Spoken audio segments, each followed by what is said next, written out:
ঢাকা শহরে গ্যাসের তীব্র সংকটে ভোগান্তিতে পড়ছেন নগরবাসী। রান্নাবান্না থেকে শুরু করে দৈনন্দিন জীবন ব্যাহত হচ্ছে। এই সংকটের মধ্যেও বিকল্প হিসেবে অনেকেই ঝুঁকছেন বৈদ্যুতিক চুলার দিকে, যার ফলে বাজারে এর চাহিদাও বেড়েছে।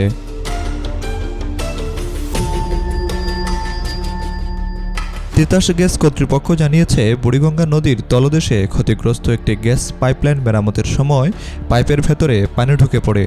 এর ফলে ঢাকায় গ্যাসের সামগ্রিক সরবরাহ কমে যায়।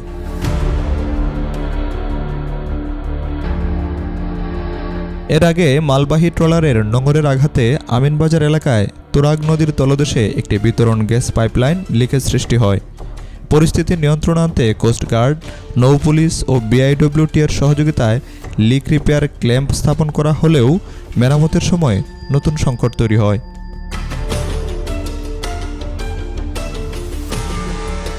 গ্যাস সংকটে সবচেয়ে বেশি ভোগান্তিতে পড়ছেন গৃহস্থলী গ্রাহকরা। গ্যাসের ফ্লো কম থাকায় অনেক এলাকায় সকাল থেকে দুপুর এমনকি রাত পর্যন্তও রান্না করা সম্ভব হচ্ছে না।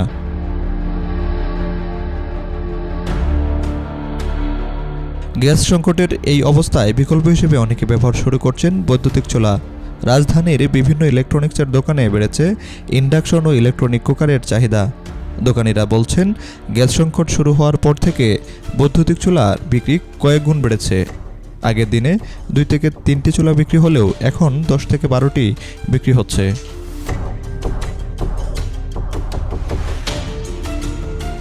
ইলেকট্রনিক চুলা ব্যবহার বেড়ে যাওয়ায় বিদ্যুৎ ব্যবস্থার ওপর বাড়তি চাপ পড়ার আশঙ্কা করছেন বিশেষজ্ঞরা। একই সঙ্গে অনেক গ্রাহক বিদ্যুৎ বিল নিয়েও চিন্তায় পড়েছেন। এদিকে তিতাস গ্যাস কর্তৃপক্ষ এক জরুরি বার্তায় জানিয়েছে, গ্যাসের স্বল্পচাপ সমস্যা সমাধানে কাজ চলছে এবং গ্রাহকদের সাময়িক অসুবিধার জন্য তারা আন্তরিকভাবে দুঃখিত।